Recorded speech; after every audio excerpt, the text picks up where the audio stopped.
ബാക്കിയുള്ളവരുടെ പുതിയൊരു വീഡിയോയിലേക്ക് എല്ലാവർക്കും സ്വാഗതം. അപ്പോ HSA ഡ്രോയിങ് എത്ര പേരാണ് നിങ്ങളോടൊപ്പം പരീക്ഷ എഴുതാൻ പോകുന്നത്? ഓരോ ജില്ലയിലും എത്ര പേരാണ് പരീക്ഷ എഴുതാൻ പോകുന്നത്, എത്ര പേരാണ് കൺഫർമേഷൻ കൊടുത്തിട്ടുള്ളത് എന്നുള്ളതാണ് ഇന്നത്തെ വീഡിയോയിൽ നമ്മൾ എന്ത് ചെയ്യുന്നത്, ചർച്ച ചെയ്യുന്നത്. അപ്പോൾ ഒരുപാട് കുട്ടികൾ പരീക്ഷ എഴുതുന്നുണ്ടോ, എത്രത്തോളം മാർക്ക് വാങ്ങിയാലാണ് റാങ്ക് ലിസ്റ്റിൽ എത്തിപ്പെടാൻ പറ്റുന്നത്, ഇനി വളരെ കുറച്ച് ദിവസങ്ങൾ ഉണ്ട്. അപ്പൊ ആദ്യം തന്നെ നിങ്ങളോടൊപ്പം എത്ര പേര് എക്സാം എഴുതുന്നുണ്ട്, അതുപോലെ തന്നെ എക്സാം ഏത് രൂപത്തിലാണ്, ഏത് മോഡിലാണ് എക്സാം വരുന്നത്, ടൈം എന്താണ്, ഇതൊക്കെ എല്ലാ ഡീറ്റെയിൽസും ഇന്ന് നമ്മുടെ വീഡിയോയിൽ ഉൾപ്പെടുത്തിയിട്ടുണ്ട്. അപ്പോൾ വീഡിയോ സ്കിപ്പ് ചെയ്യാതെ തന്നെ നിങ്ങൾ കാണണം കേട്ടോ.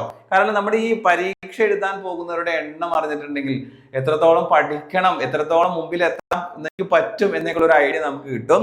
സോ നമുക്ക് ഓരോ ജില്ലയിലും എത്ര ആളുകളാണ് ഈ വരുന്ന HSA എക്സാം എഴുതുന്നതെന്ന് നമുക്കൊന്ന് നോക്കാം. ഓക്കെ അല്ലേ? അപ്പൊ നമുക്കറിയാം, ആദ്യത്തേത് കാറ്റഗറി നമ്മൾ നോക്കുമ്പോ 204/25 എന്നുള്ളത് 2025 വിളിച്ചിട്ടുള്ളതാണ്.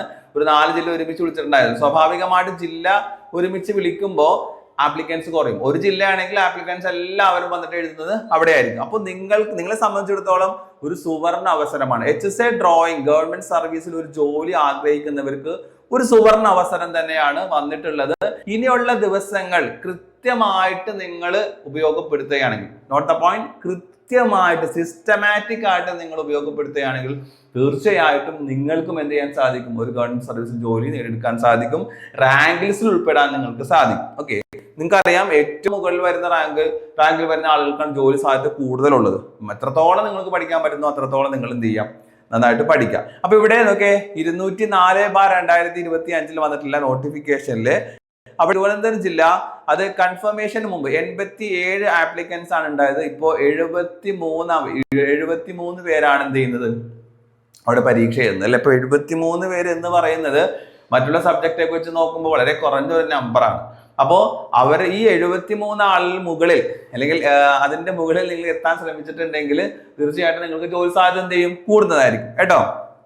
അപ്പോ സ്കിപ്പ് ചെയ്ത് പോകരുത്. ഇതിന്റെ ബാക്കിയുള്ള ഡീറ്റെയിൽസ് ഇതിന് ശേഷം നമ്മൾ പറയുന്നുണ്ട് കേട്ടോ.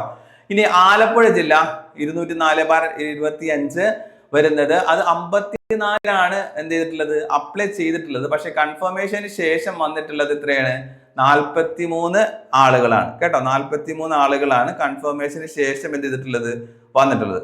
അപേക്ഷിച്ചിട്ടുള്ളവർ 54 ആളുകളാണ്. ഓക്കെ, അപ്പൊ ഇത്രയും കുറവ് ആളുകളാണ് എന്ത് ചെയ്തിട്ടുള്ളത്, ആലപ്പുഴ ജില്ലയിൽ വന്നിട്ടുള്ളത്. ആലപ്പുഴ ജില്ലയിൽ എഴുതുന്നത്. അപ്പൊ 43 പേര് അല്ലെ. അതിന്റെ മുമ്പ് എത്തിപ്പെടാൻ നിങ്ങൾ ഒന്ന് ശ്രമിച്ചാൽ പോരെ. ഒന്ന് ശ്രമിച്ചിട്ടുണ്ടെങ്കിൽ, സിസ്റ്റമാറ്റിക് ആയിട്ട് ഒന്ന് പഠിച്ചിട്ടുണ്ടെങ്കിൽ നിങ്ങൾക്ക് അതിന് മുമ്പിൽ എത്താൻ സാധിക്കില്ല എന്നുള്ളതാണ് എൻ്റെ ക്വസ്റ്റ്യൻ. വീണ്ടും തൃശ്ശൂർ ജില്ലയിൽ കേട്ടോ, തൃശ്ശൂർ ജില്ലയിലെ 204/2025 190 പേര് അവിടെ അപേക്ഷ കൊടുത്തിരുന്നു. പക്ഷെ കൺഫർമേഷന് ശേഷം വന്നിട്ടുള്ള എണ്ണം 162 ആണ്. അത് ഇത്തിരി കൂടുതലാണ്. നമ്മൾ നേരത്തെ പറഞ്ഞതിൽ വെച്ച് നോക്കുമ്പോൾ എന്താണ്, കുറച്ച് കൂടുതലാണ് വന്നിട്ടുള്ളത്. ഓക്കെ, ദെൻ അടുത്തൊരു ജില്ല കാസർഗോഡാണ്. 129 പേര് അപ്ലൈ ചെയ്തു. കൺഫർമേഷന് ശേഷം 116 ആളുകളാണ് എന്ത് ചെയ്യുന്നത്, അവിടെ എക്സാം എഴുതുന്നത്. ഓക്കെ, ഇനി അടുത്തത് 559 വന്നിട്ടുള്ളത് കാറ്റഗറി നമ്പറിൽ വന്നിട്ടുള്ള കണ്ണൂർ ജില്ല. വേറൊരു കാറ്റഗറി നമ്പറാണ്. ഒരു ജില്ല മാത്രമേ വിളിച്ചിരുന്നുള്ളൂ. 390 ആളുകളാണ് എന്തിട്ടുള്ളത്, ടോട്ടൽ ആപ്ലിക്കൻസ് വന്നിട്ടുള്ളത്. പക്ഷെ 355 കൺഫർമേഷൻ ശേഷം വരും. ചില കുട്ടികൾക്ക് ഡൗട്ട് ഉണ്ട് കേട്ടോ, ഇത് പല കാറ്റഗറി നമ്പർ ഉണ്ടല്ലോ, അപ്പോ ഒരെണ്ണം മാത്രമേ കൺഫർമേഷൻ കൊടുക്കാൻ പാടുള്ളൂ, ഇപ്പൊ എങ്ങനെ എക്സാം എഴുതും, ഇപ്പൊ തിരുവനന്തപുരത്ത് എഴുതുന്ന ആളെ തിരുവനന്തപുരം കഴിഞ്ഞിട്ട് പിന്നെ കണ്ണൂർ പോയിട്ട് എക്സാം എഴുതണോ എന്നൊക്കെ ഉള്ള ഡൗട്ടുകൾ വരാറുണ്ട്. അങ്ങനെയല്ല, ഇത് ഒറ്റ എക്സാം ആയിട്ടാണ് നടക്കുന്നത്. നിങ്ങൾ എവിടെയാണോ സെന്റർ കൊടുത്തിട്ടുള്ളത് ആ സെന്ററിൽ ഒരു എക്സാം ആയിക്കൊണ്ടാണ് ഇത് എന്ത് ചെയ്യുന്നത്, നടത്തപ്പെടുന്നത്. അവിടെ വ്യത്യസ്ത കാറ്റഗറികളാണെന്ന് മാത്രമേ ഉള്ളൂ. അത് തന്നെ എന്ത് ചെയ്യും, റാങ്ക് ലിസ്റ്റ് വരുമ്പോൾ വ്യത്യസ്ത കാറ്റഗറികൾ, വ്യത്യസ്ത ജില്ലകളിലായിട്ടുള്ള എന്ത് ചെയ്യും, റാങ്ക് ലിസ്റ്റുകൾ വരുന്നതാണ് കേട്ടോ. അപ്പൊ കോമൺ ടെസ്റ്റ് ആയിട്ടാണ് ഇത് എന്ത് ചെയ്യുന്നത്, നടത്തുന്നത് എന്ന് നിങ്ങൾ മനസ്സിലാക്കുക. പിന്നെ പലവർക്കുള്ള ഡൗട്ട്, ഇനി ഇത്രയും ദിവസമല്ലേ, ഇനി പഠിച്ചിട്ടൊക്കെ കാര്യമുണ്ടോ എന്നുള്ളതാണ്. വെറും എന്താണ്, നിങ്ങളെ നിരാശപ്പെടുത്താനുള്ള ഒരു തോന്നൽ മാത്രമാണ്.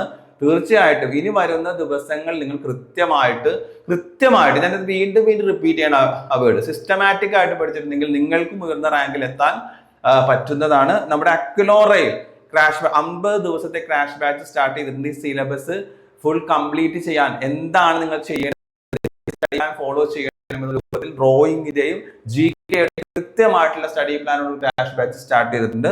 നിങ്ങൾക്ക് താല്പര്യമുള്ളവർ, നിങ്ങൾക്ക് ഒരു ഗവൺമെന്റ് ജോലി വേണമെങ്കിൽ റാങ്ക് ലിസ്റ്റിൽ എത്തണം എന്ന് ആഗ്രഹിക്കുന്നവരെ സംബന്ധിച്ചിടത്തോളം ആ ഒരു ബാച്ചിന്റെ ഡീറ്റെയിൽസ് നിങ്ങൾക്ക് അറിയാൻ വേണ്ടി താഴെ കാണുന്ന നമ്പറിൽ കോൺടാക്ട് ചെയ്യാം കേട്ടോ. നിങ്ങൾ കൃത്യമായിട്ട് ശ്രമിക്കണം. പരിശ്രമിക്കാതെ ഒന്നും കിട്ടില്ല. ചുമ്മാ ഇത്രയും ദിവസമുള്ളൂ ഒന്നും എന്തെങ്കിലുമൊക്കെ പഠിച്ച് പോയിട്ട് എഴുതാം എന്നുള്ളതിൽ കാര്യമില്ല. നിങ്ങൾ ഹാർഡ് വർക്ക് ചെയ്യാം. മനസ്സിലാവുന്നുണ്ടാവും. ഇവിടെ വീണ്ടും ഏറ്റവും ആദ്യം എത്തുന്ന ആളുകൾക്കാണ് ജോലി കൂടുതലുള്ളത്. അതുകൊണ്ട് ആ ഏറ്റവും ആദ്യം എത്താൻ തന്നെ നിങ്ങൾ എന്ത് ചെയ്യാം, നിങ്ങൾ പരിശ്രമിക്കാം. ഓക്കെ. പിന്നെ ഒരു NCA നോട്ടിഫിക്കേഷൻ 589/2025 വന്നിട്ടുള്ളത് SCSU നടാറിന് വന്നിട്ടുള്ളത് വയനാടാണ്. 3 ആപ്ലിക്കൻസ് ആണ് വന്നിട്ടുള്ളത്. അത് കമ്മ്യൂണിറ്റിക്ക് മാത്രം എഴുതാവുന്ന, ഇതും കോമൺ ആയിട്ട് എക്സാം ആയിട്ട് വരുന്നത്. അപ്പൊ നിങ്ങൾ നോക്കുമ്പോൾ നിങ്ങൾക്ക് മനസ്സിലാകും ഇത് എന്താണ്, ഒന്ന് ശ്രമിച്ചു കഴിഞ്ഞിട്ടുണ്ടെങ്കിൽ എന്താണ് തുടക്കത്തിലെ റാങ്കിൽ വരാൻ സാധ്യതയുള്ള നമ്പേഴ്സ് മാത്രമേ ഉള്ളൂ. ഓക്കെ. 70, 43, 162, 116 എന്നൊക്കെ പറയുന്നത് അത്ര വലിയ നമ്പർ ഒന്നുമല്ല. പിന്നെയും കുറച്ച് കൂടുതലായിട്ടുള്ളത് കണ്ണൂർ ജില്ലയിലാണ്. ഓക്കെ.